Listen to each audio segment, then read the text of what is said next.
ያስቡት፣ በውጫዊ ገጽታችንና ማንም በማየው ውስጣዊ ማንነታችን መካከል ያለው ርቀት ምን ያህል ይሰፋል? ዛሬ በዚህ ማብራሪያ ይዘላችሁ የቀረብነው የዶክተር መለስ ወጉ መንፈሳዊ ውጊያ በተሰኘው መጽሐፍ ላይ የተመሠረተ እጅግ አስገራሚ እና እውነት ለመናገር ልብ ሰባሪ የሆነ ታሪክ ነው። በድብቅ ስለሚካሄድ የአእምሮ ትግል እና ያ ትግል ሲሸነፍ ስለሚያስከትለው አደገኛ ውጤት በጥልቀት እንመለከታለን። አሁን በቀጥታ የጂንን ድብቅ ሕይወት በመመልከት ወደ ጉዳዩ እንግባ። የጂን ታሪክ እኮ በጣም ግራም ያጋባው። ጂን በ50ዎቹ ዕድሜ ውስጥ የምትገኝ ባሏ የሞተባትና የ3 ልጆች እናት ነበረች። በሥራ ቦታዋም ሆነ በቤተ ክርስቲያን ውስጥ እጅግ የተከበረች ሴት ነበረች። ሰዎች ሁሉ ያደንቋታል። ነገር ግን ከዚህ እንከን የለሽ ከሚመስለው የውጭ ገጽታዋ ጀርባ እጅግ ጨለማ እና አውዳሚ የሆነ ምስጢር ደብቃ ትኖር ነበር። ይህ ምስጢር ደግሞ ቀስ በቀስ ሕይወቷን ሙሉ በሙሉ ሊውጣት እያንጃበበ ነበር። የችግሩ ጥልቀት የሚጀምረው እዚህ ላይ ነው። መጽሐፉ ምን ይላል መሰላችሁ? በሥራ ቦታዋና በቤተ ክርስቲያን የተከበረች ነበረች፣ በግል ግን በዝሙት መንፈስ ተተብትባ ነበር። አስቡት እንግዲህ ከፍተኛ ገቢ ያላት የድርጅት ኃላፊ ብትሆንም ማንም በማያያት የግል ክፍሏ ውስጥ ፖርኖግራፊን ጨምሮ በተለያዩ የሥጋ ፍትወት ሐሳቦች ክፉኛ ታስራ ነበር። ይህ ምስጢራዊ ሕይወቷ እንዴት ቀስ በቀስ ወደ አደባባይ ውድቀት እንዳመራ ስንመለከት በእውነት በጣም ያስገርማል። ነገሩ በፍጥነት ነው ወደ ከፋ ደረጃ የሆነው። መጀመሪያ ድብቅ ሱስ ነበር አይደል?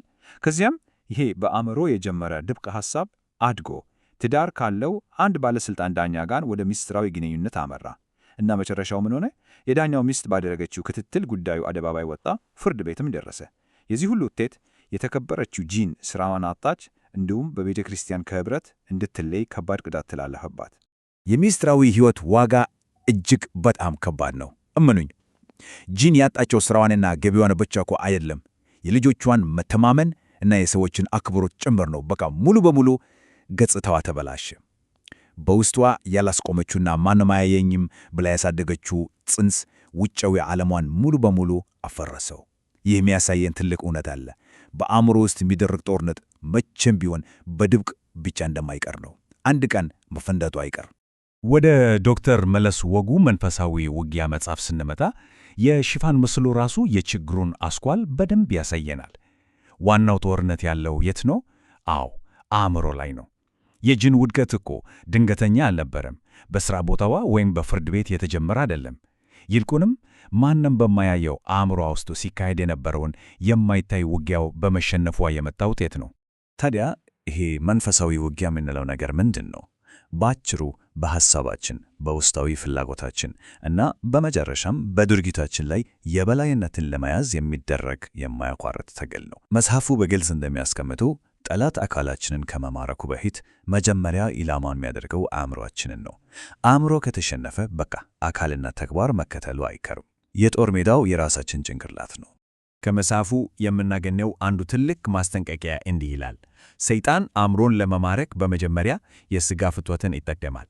አያችሁ፣ መንፈሳዊ ጥቃቶች በአንድ ጊዜ ድንገት ዘለው አይመጡም። ጠላት አስፈሪ ሆኖ ቀንድ አውጥቶ አይመጣም። ይልቁንም ቀስ በቀስ ትንሽ የሚመስሉ ሥጋዊ ፍላጎቶችን በማቀጣጠል ነው የሚጀምረው። ጂንም የወደቀችው ልክ በዚህ መንገድ ነበር። እዚህ ላይ ነው እንግዲህ ትልቁ ስህተት ያለው። ጂን ትተማመንበት የነበረው ልማዳዊ ሃይማኖታዊ ሕይወት ነበር። ዘወትር ቤተ ክርስቲያን መሄድ፣ በመዘምራን ውስጥ መዘመር እና መጸለይ። ነገር ግን መጽሐፉም ያዘው ውረሽኛው ውጊያ ከዚህ የተለየ ነው። ይኸውም ሐሳብን በንቃት መጠበቅ እና ክፉ ምኞትን መቃወም፣ ዝም ብሎ በልማድ በመመላለስ እና ሥርዓቶችን በመፈጸም ብቻ። ይህንን የውስጥ ጦርነት በፍጹም ማሸነፍ አይቻልም። ደራሲው የጂንን ውድቀት በጥልቀት ሲተነተኑት አንድ በጣም የሚያስገርም ነጥብ ያነሳሉ። ጂን እኮ መጽሐፍ ቅዱስን በደንብ ታነብ ነበር፣ ቃሉንም በሚገባ ታውቃለች።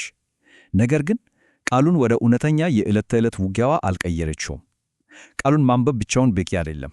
ያንን ዕለት በአይሙግ ውስጥ ለሚደረገው የሐሳብ ትግል የጦር መሳሪያ አድርገን ካልተጠቀምንበት አይምሮ ለጥቃት የተጋለጠ ይሆናል ብለው በጥብቅ ያስጠነቅቃሉ። እንግዲህ ከዚህ አሳዛኝ ታሪክ የምንወስዳቸው ወሳኝ ቁም ነገሮች አሉ።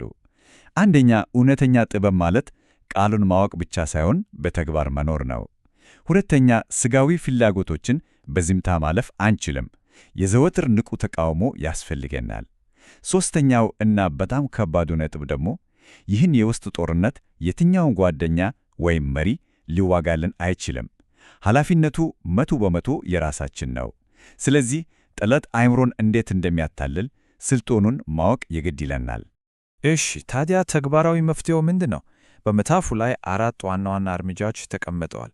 መጀመሪያ አእምሮ ትልቅ የጦር ሜዳ መሆኑን አምኖ መቀበልና ንቁ መሆን። ቀጥሎ ለክፉ ሐሳቦች በር አለመክፈትና እነሱን በሐሳብ ማለማመጥ ማቆም። ሦስተኛ በራሳችን ደካማ ጉልበት ብቻ ሳይሆን በእግዚአብሔር ጸጋ ላይ መደገፍ እና በመጨረሻም ማንም በማያየው በዚህ የግል ትግል ውስጥ ተስፋ ሳይቆርጡ ጸንቶ መቆም ናቸው። የጂን ታሪክ ለሁላችንም ትልቅ የማንቂያ ደወል ነው። ውጫዊ ማንነታችን ምንም ያህል ያማረና ፐርፌክት ቢመስልም ዋናው ነገር ማንም በሌለበት በውስጣችን የምናደርገው የሐሳብ ትግል ውጤት ነው። የሕይወታችን አቅጣጫ የሚወሰነው እዚያ ውስጥ ነውና ይህን ማብራሪያ ስናጠናቅቅ ይህን ጥልቅ ጥያቄ ማንሳት ተገቢ ነው። በእናንተ አእምሮ ውስጥ ያለውን ጦርነት በእውነት ያሸነፈ ያለው ማን ነው?